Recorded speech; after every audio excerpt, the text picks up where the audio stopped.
Quand tu livres des repas, en fait, tu pas du tout libre de choisir tes tarifs. Tu choisis pas, si tu acceptes ou pas les courses, parce que si tu refuses des courses, tu vas te faire sanctionner, voire on va te déconnecter. Sauf que le mot déconnexion dans le monde du travail, ça s'appelle comment? Ça s'appelle licenciement. Ces travailleurs, ils ont tous les inconvénients du statut de salarié, sans avoir les avantages qui vont avec. On s'aperçoit que donc ce système-là, c'est une stratégie pour des employeurs de contourner les obligations d'un employeur dans le modèle traditionnel. Donc à partir de là, on est en 2019, début de la mandature. Moi, j'arrive au Parlement européen, les élections européennes viennent de passer. Et là, tu as la présidente de la Commission européenne qui donne la feuille de route pour les 5 années qui viennent. Et là, donc elle annonce qu'il va y avoir une proposition législative sur le travail de plateforme. Et donc on a une discussion, on a une bagarre depuis 4 ans maintenant. On espère qu'on a la phase finale, mais là, les lobbies se sont bien réveillés avec l'aide du gouvernement français, qui est le plus grand allié des plateformes en Europe. En gros, tu as d'un côté dans la bataille ceux qui disent « Ah bah tiens, donc les plateformes, je suis Uber, je suis Emmanuel Macron, et je dis tiens, ça tombe bien que l'Union européenne fasse une loi, donc une directive. La loi, c'est une directive au niveau européen. On va en profiter, on en a marre de se faire embêter partout en Europe par les juges, là, les travailleurs vont voir les juges, et ben on va légaliser tout ça. Les juges disent partout, c'est illégal de prendre des indépendants. Vous devriez salarier les gens. » Donc alors que tout le monde veut encadrer la chose, eux, ils en voient comme une opportunité. Ils voient ça comme une opportunité. Exactement. Ils disent en plus souvent l'Union européenne, voilà, ça nous sert plutôt souvent nos intérêts plutôt que les intérêts des travailleurs. Et c'est un peu en fait, comme tu braques une banque. T'imagines, tu braques des banques. Le juge te dit, t'arrêtes de braquer des banques, sinon tu vas en prison. Et ben là, donc ce qui se passe, c'est la même chose qui se passe, sauf que là, ils ont dit, tiens, on a une opportunité pour légaliser le braquage de banques. Et c'est ça en quelque sorte. Les juges disent c'est illégal que vous preniez des indépendants pour faire des choses sur lesquelles ils sont subordonnés. Ah on va légaliser le fait qu'on a le droit de prendre des indépendants tout en les subordonnant, en créant une forme de tiers statut. Et ça, bon. Et comment du coup ils opèrent pour essayer d'influencer la... Alors ça, c'est ce qu'ils pensaient que ça allait être facile. Pour l'instant, ça n'a pas été le cas, et pour l'instant, on a gagné toutes les manches. Là, j'avoue que là, c'est la dernière bataille, ils mettent toute leur énergie, et c'est un peu compliqué. Je n'ai pas encore la garantie qu'on va gagner à la fin, mais en tout cas, eux, ils pensaient que ça allait être facile. Hein. Ils disaient en plus, là, les livreurs, les chauffeurs. Déjà, les travailleurs traditionnels en CDI, on les entend pas trop à Bruxelles. Là, des gens qui sont en contrat commercial et pas de contrat de travail, chacun dans leur véhicule, isolé, c'est déjà compliqué pour qu'ils s'organisent dans leur pays. Alors, ils vont pas venir nous embêter à Bruxelles. Sauf que toi et d'autres personnes, vous avez organisé un contre-lobby. Exactement, ça, ils s'y attendaient pas. Donc, ouais. Et donc, il y avait un lobbying classique, intense de Uber et compagnie à Bruxelles. Nous, on s'est dit, tiens, on va se servir de notre place au Parlement européen pour faire rentrer là tous ceux qu'on n'attend pas, toute la voix des principaux concernés, et permettre l'irruption en fait sur la scène européenne d'un nouveau type de lobby qui était des centaines de travailleurs de République tchèque, Espagne, Belgique, Italie, France, bien sûr, Portugal. Concrètement, vous avez fait monter des travailleurs? On a fait émerger aux différentes étapes du chantier législatif. À chaque fois, en fait, on a fait intervenir donc ces travailleurs qui, de façon unie, chacun parlant des langues différentes, mais formulaient de façon commune leurs intérêts. On servait de passerelle, hein, en quelque sorte. C'est-à-dire, et d'ailleurs, ça continue pas plus tard que là, en fait, sur le chemin, là, on donne des détails. On sait que, par exemple, qu'en ce moment, les négociations sont compliquées. Là, moi, j'étais au téléphone avec des travailleurs en disant, tiens, là, voilà, là, c'est le moment qu'on fasse apparaître une voix commune des travailleurs. Il y en a besoin, là, parce que c'est plus efficace que quand c'est juste moi qui le dis, la députée du groupe de la gauche. Parce que le but, c'est quoi? C'est de faire voir les travailleurs auprès des autres députés qui les voient jamais. Alors, la commission, il y a pas... En fait, dans l'Union européenne, donc il y a le Parlement européen, il y a la Commission européenne, il y a le Conseil de l'Union européenne. Trois institutions. Et en fait, déjà, pour avoir une directive, le Parlement européen n'a pas ce qu'on appelle le droit d'initiative législative. Donc, il faut que la Commission propose. Donc, première étape du lobbying, c'était vis-à-vis de la Commission. Ensuite, vis-à-vis du Parlement européen. Et en parallèle, donc, il y a le Conseil qui représente les gouvernements. Là, on a gagné à la Commission, on a gagné au Parlement. Le problème, c'est qu'en ce moment, au Conseil, où tu as les représentants des gouvernements, la France est en train d'essayer de saboter.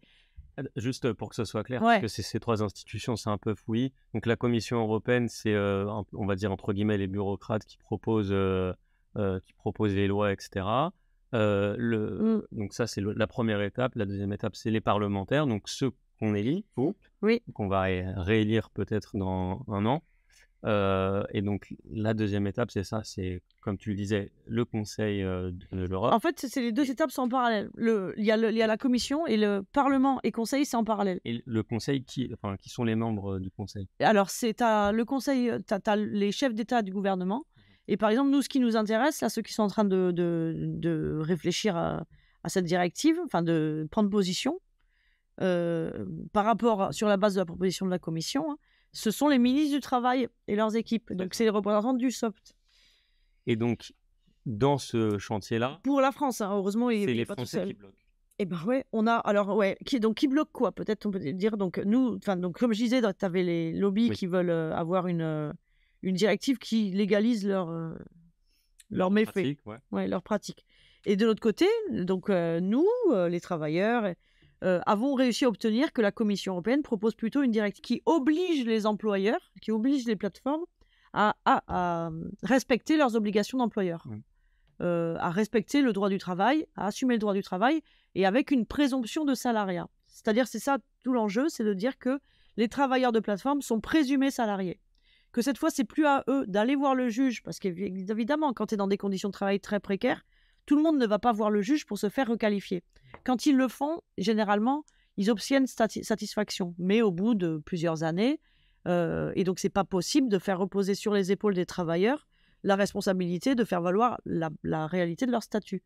Donc, du coup, là, ce qu'on disait, c'est qu'il y a présomption de salariat. On inverse la charge de la preuve. Mmh. Ce sont les travailleurs donc, qui sont présumés salariés, mais pour autant, ça ne veut pas dire que tous vont être salariés. On parlait de Doctolib tout à l'heure.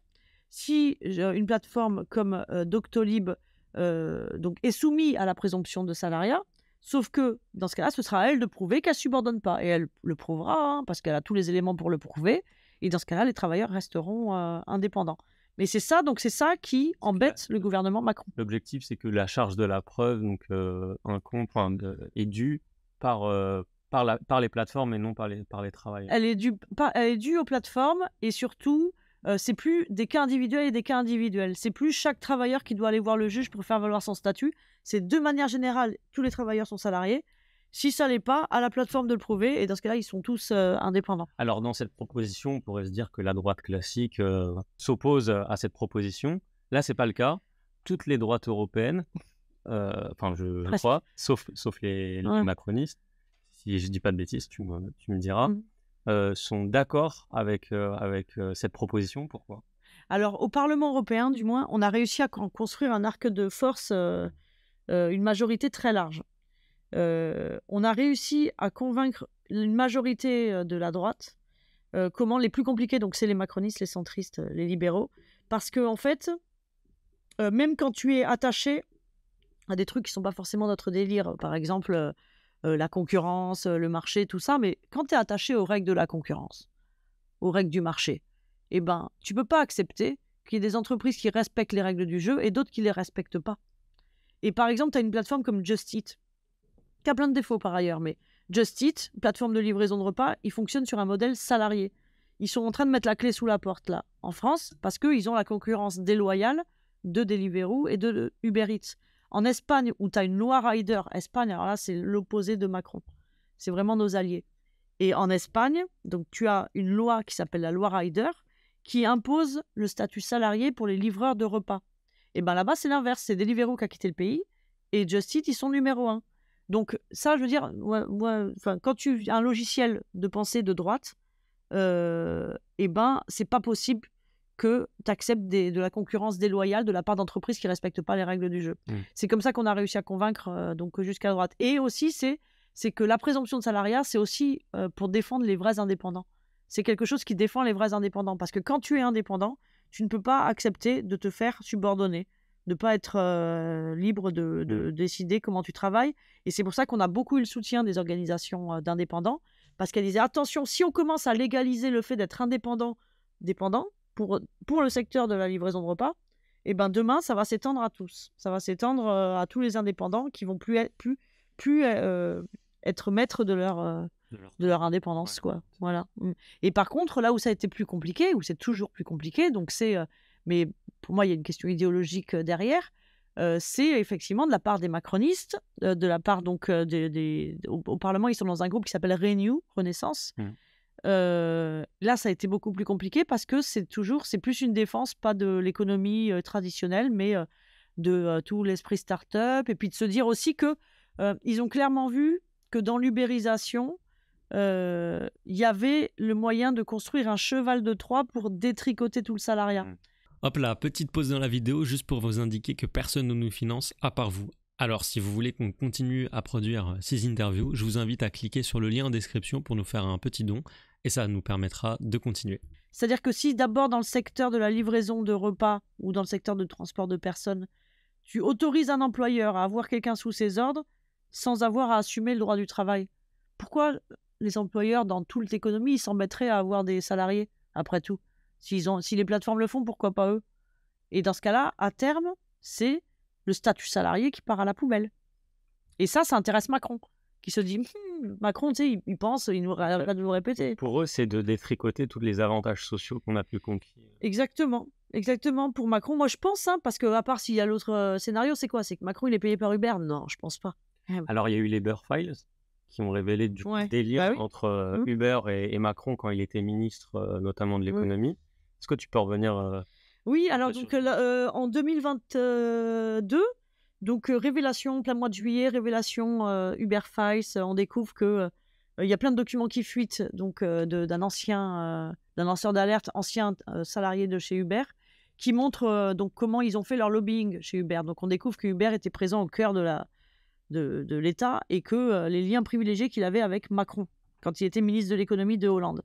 Et ça, en fait, moi, quand il y a les Uber Files, mois de juillet, je me dis, mais en fait, c'est exactement ce que je constate, moi, depuis 3 ans au Parlement européen. C'est-à-dire que là, on parle d'une période donnée, alors ils nous disent tous, ouais, c'est le passé, et maintenant, c'est plus le cas. Et bien si, moi, dans toute cette histoire, dans toute la bataille menée au Parlement européen, quand tu rencontres pour la première fois les lobbyistes de Uber et de Deliveroo, ils te parlent de Macron, c'est le modèle, c'est Dieu. Ils sont fous amoureux de Macron, les lobbies. Ils expliquent que Macron a tout compris. Quand tu écoutes Dara Khosrowshahi, le patron d'Uber, tu regardes toutes ces tribunes dans la presse de la bulle européenne, c'est aussi pareil, il faut faire comme la France fait, il faut faire comme Macron. On les voyait, ces liens. On voyait aussi dans le travail parlementaire, la volonté d'avoir une mainmise sur ce dossier, de torpiller la directive au mépris de la majorité du Parlement, comment les macronistes étaient envoyés pour saboter. Enfin, le gouvernement envoyait des émissaires, tentés du moins, parce qu'il n'a pas réussi, mais d'envoyer des émissaires pour saboter la directive. Et donc, ça révèle donc tout ça, effectivement, le fait que l'ardeur qui est mise par Emmanuel Macron, et là, pas plus tard que là, il y a 2 jours, j'ai un rendez-vous avec les Espagnols, là, les représentants du gouvernement espagnol, on est beaucoup en lien, parce qu'eux, c'est vraiment des alliés, pour parler des discussions au Conseil. Le problème, c'est la France.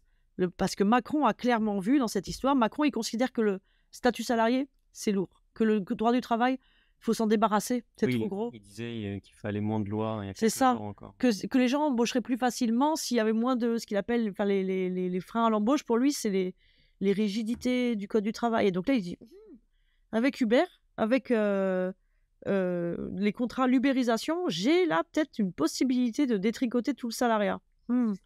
Sympa. Et donc c'est pour ça qu'il met autant d'enthousiasme à défendre Uber. Donc derrière son idéologie, parce qu'il n'est pas contre le salariat par essence, il est contre le salariat parce qu'il a une idéologie. Il considère que d'un point de vue international, on coûte trop cher, j'imagine, que tout ce qui est sécurité sociale, tout ce qui est chômage, etc., ça coûte de l'argent et qui nous permet de ne pas être compétitifs. Donc j'imagine que derrière, c'est ça, c'est de pouvoir être compétitif sur la scène internationale. Sauf qu'en fait, là, il y a un marché qui existe et si là, on parlait de la fabrication de téléphones, je veux bien que les Chinois, ils coûtent moins cher. Dans ce cas, déjà, être aussi compétitif que les Chinois, vas-y, ça veut dire quoi? Ça veut dire qu'on va faire des salaires à 1 euro de l'heure. Enfin, là, on parle d'un service notamment qui est apparu, enfin qui s'est développé, qui s'est renforcé pendant le Covid. Quand tous les restos étaient fermés, les gens étaient bloqués à la maison, il y a des habitudes qui se sont un peu installées, qui sont de se faire livrer de la nourriture, des repas chez soi. Bon. Si demain les plateformes quittent, les plateformes s'en vont, parce que soi-disant c'est incompatible avec leur business model de devoir salarier, eh ben, il y aura quand même besoin d'entreprises pour livrer.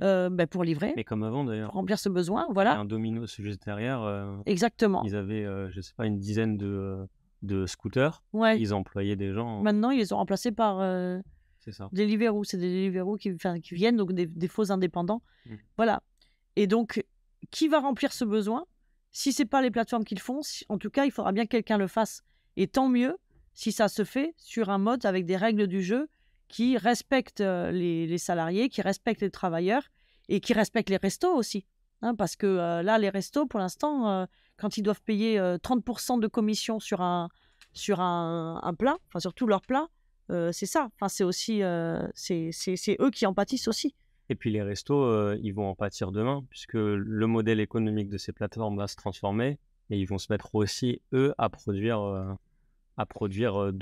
des aliments, par exemple, ou des plats. Oui, tout à fait, avec le phénomène donc, des dark kitchens. C'est-à-dire que ces plateformes, et c'est là qu'on peut peut-être trouver un point commun avec d'autres plateformes qui ne sont pas des plateformes de travail, mais qui sont les plateformes type Amazon ou Airbnb, où c'est qu'à chaque fois, on dit, on fait l'intermédiaire entre A et B.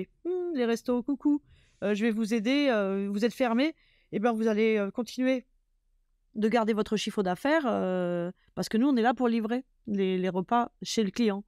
Donc, elle se présente comme quelqu'un qui va aider les restos. C'est comme quand on entendait Amazon, quand les commerces étaient fermés, nous expliquer que c'était la solution pour les commerces fermés parce qu'ils pouvaient utiliser la marketplace, la place de marché d'Amazon.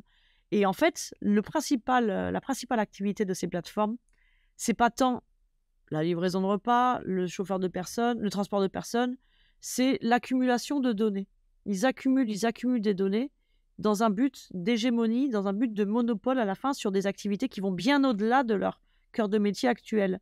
Et typiquement, donc pour les plateformes de livraison de repas, les plateformes, elles ont accumulé un certain nombre de données. Hein. Elles savent que, par exemple, ici, autour, là, les gens, ils aiment bien les burgers aux chèvres. Pas les burgers au cheddar, les burgers aux chèvres dans ce quartier. Bon, ça marche bien. Et ben du coup, au départ, ils faisaient l'intermédiaire entre le vendeur de burgers aux chèvres, le resto qui vendait des burgers aux chèvres, et les clients et les habitants. Et ben là, au bout d'un moment, donc, ils se sont rendus compte que, tiens, ils allaient installer, c'était plus rentable pour eux, ils faisaient plus d'argent en installant donc, ce qu'on appelle des dark kitchens, donc des cuisines-usines, des entrepôts, dans lesquels tu as des chaînes de production, un peu comme à McDo, mais où on produit des salades César, des tacos, des burgers, souvent des fois avec les mêmes aliments qui sont utilisés pour plusieurs chaînes. Et quand tu allumes Deliveroo, tu as l'impression que tu commandes auprès d'un restaurateur qui a sa salle à payer, ses serveurs à payer. Or, non, tu commandes auprès de Dark Kitchen ou des endroits où tout est produit au même endroit, enfin un entrepôt où tout est produit au même endroit, et où ils n'ont pas à payer, justement, ils sont en situation, ils sont plus compétitifs en fait que le resto, parce qu'ils n'ont pas à payer la salle, etc.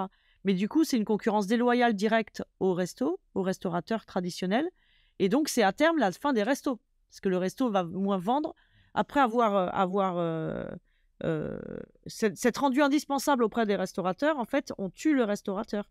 Et de la même manière que pour Amazon, quand tu as des commerçants qui utilisent Amazon pour vendre des produits sur la place de marché, Amazon, il va repérer les produits qui se vendent bien. Il accumule des données. Première activité, accumulation de données. Et donc, une fois qu'il a accumulé les données, il sait que tel produit se vend bien. Donc, plutôt que de faire l'intermédiaire entre le vendeur et le client, eh ben, je vais les produire moi-même.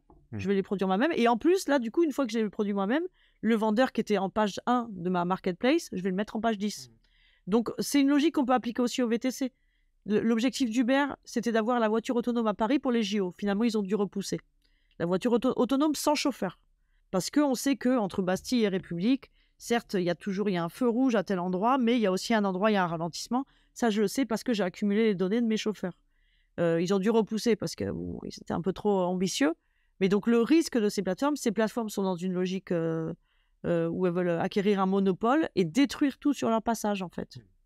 Bah écoute, merci Leïla. On a pu voir grâce à toi que ces plateformes, elles sont dans une prédation à la fois sur les gens qu'elles emploient, les salariés, mais aussi du coup sur les entreprises avec lesquelles elles collaborent aujourd'hui, mais qui demain vont peut-être se faire remplacer. Merci à vous d'avoir suivi cette vidéo. N'hésitez pas à vous abonner et à nous suivre sur tous les réseaux sociaux.